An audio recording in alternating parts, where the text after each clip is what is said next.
grupo vai fazer o trabalho sobre desvios éticos e resposta organizacional baseado no material visto em aula. O caso escolhido para esse estudo foi o das Americanas e a fraude contábil de 2023. Passando um pouco do contexto de quem é Americanas e como foi a fraude, ela é uma empresa praticamente secular, fundada em 1929, que em 2021 teve uma receita líquida de 8 bilhões de reais, tinha mais de 40 mil funcionários e quase 2 mil lojas físicas, né?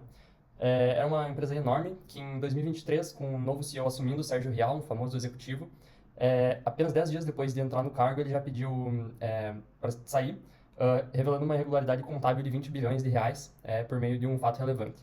Ela viria a ser conhecida como a maior fraude contábil da história do país, e ela se dava por dois mecanismos. Então, o primeiro era o risco sacado, onde as dívidas que a varejista tinha com os fornecedores, ela constava no balanço como uma simplesmente conta a pagar, sem os juros. Então, esse valor dos juros era omitido no balanço. E fraudes no VPC, então, que são as verbas de propaganda cooperada, que o varejista ele paga os fornecedores através de lugares melhores na gôndola ou propaganda de marketing. Só que essas ações não existiam na realidade. Bom, então falando agora um pouco sobre a classificação do desvio ético, a gente classificou, como o Alan já falou, como realmente uma fraude. E aí explicando um pouquinho sobre por que é uma fraude e não outro tipo de desvio ético. Como a gente viu em sala de aula, a fraude ela é realmente quando envolve uma manipulação, um engano, uma ocultação intencional. E é muito importante a gente lembrar da palavra intencional, porque é realmente quando teve a intenção de causar aquilo. Então o mecanismo utilizado, que nem já falaram um pouquinho, foi realmente risco sacado, que era realmente uma operação formalmente existente no mercado. E o problema não estava na operação, mas sim no fato de que a empresa ela escondia dívidas do balanço, e que não era um erro contábil, mas sim algo que era uma escolha deliberada dos executivos. Falando um pouquinho das três dimensões do desvio, a primeira é realmente a violação das normas formais. O primeiro é o IFRS, que é um padrão internacional de contabilidade, que estabelece que um passivo ele deve ser reconhecido quando a obrigação existe, independentemente de como o contrato está estruturado juridicamente. E a Americanas ela simplesmente ignorou isso, o que também contraria as exigências da CVM. A segunda é o dano a stakeholders, justamente porque acionistas investiram na empresa com base em demonstrações financeiras falsas e prejudicando demais eles, que nem a gente vai falar posteriormente. E a terceira é a quebra de legitimidade, justamente quando o rombo de 20 milhões veio a público em janeiro de 2023, que a perda de confiança foi imediata. Então, esse caso realmente é muito relevante, não só pelo tamanho do escândalo, mas pelo fato de como ele nos permite aplicar os conceitos com precisão e como a gente consegue entender o que é realmente uma fraude nesse caso. Quando a gente olha para o caso das Americanas, o impacto não ficou só dentro da empresa, ele se espalhou por vários grupos. Começando pelo mais grave, os acionistas e investidores. Em questão de dias, a empresa perdeu mais de 90% do valor de mercado, gerando perdas bilionárias para fundos e pessoas físicas.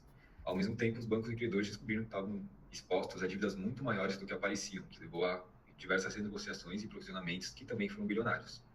A partir daí, o problema começa a atingir a economia real. Os fornecedores passaram a enfrentar atrasos e riscos de inadimplência, principalmente os menores, criando um efeito dominó. E os funcionários, mais de 40 mil pessoas, entraram em um cenário de incerteza, com risco de cortes e reconstruções. De forma mais indireta, os consumidores também foram afetados, com atrasos, cancelamentos e perda de confiança com a marca.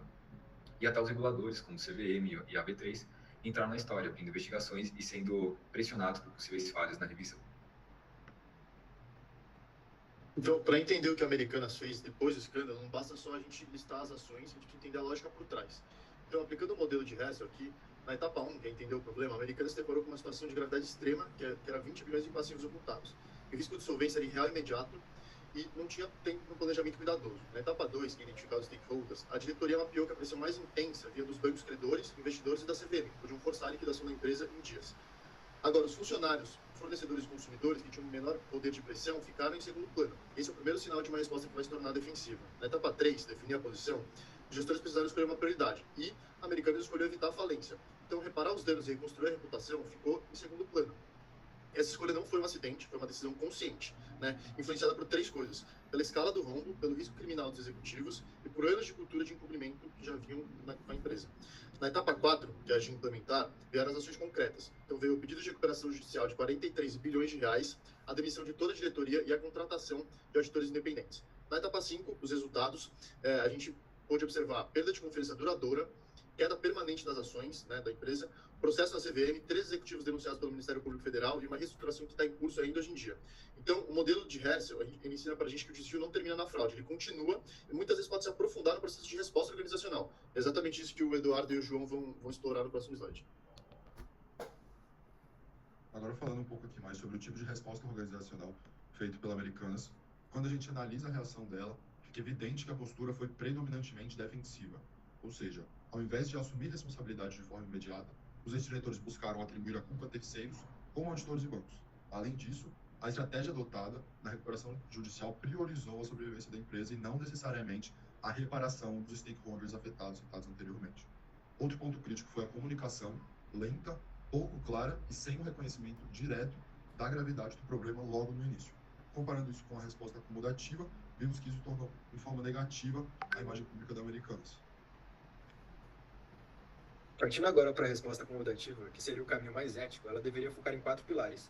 Primeiramente, assumir a responsabilidade sem buscar culpados externos. Segundo, deveria ser priorizar a reparação dos danos causados aos fornecedores e investidores, antes de pensar apenas na proteção da empresa. Além disso, seria necessário uma comunicação totalmente transparente com o público e a implementação de mudanças reais na governança para evitar novas fraudes. Enquanto a postura real foi defensiva e lenta, a resposta acomodativa teria colocado a ética e o compromisso com os afetados em primeiro lugar. Bom, no fim das contas, quais conclusões podemos tirar com o caso da Americanas? Primeiramente, que a Americanas tem uma cultura organizacional permissiva, já que as práticas duraram anos e nada foi feito a respeito, indicando que era algo normal da cultura da empresa. Em seguida, uma quebra de legitimidade irreversível, porque ao não tomar o devido posicionamento para minimizar os erros, a Americanas preferiu omitir e negar, destruindo tanto valor quanto no próprio escândalo em si. Além disso, metas corporativas difíceis de serem atingidas criaram um contexto de pressão por resultados, e essa foi a saída encontrada pelos executivos. Entretanto, como é sabido, os fins não justificam os meios e têm consequências. Por fim, uma das grandes lições que podemos tirar do caso é que nem sempre desvios éticos são falhas individuais, são produtos de sistemas organizacionais desestruturados para a prevenção deles.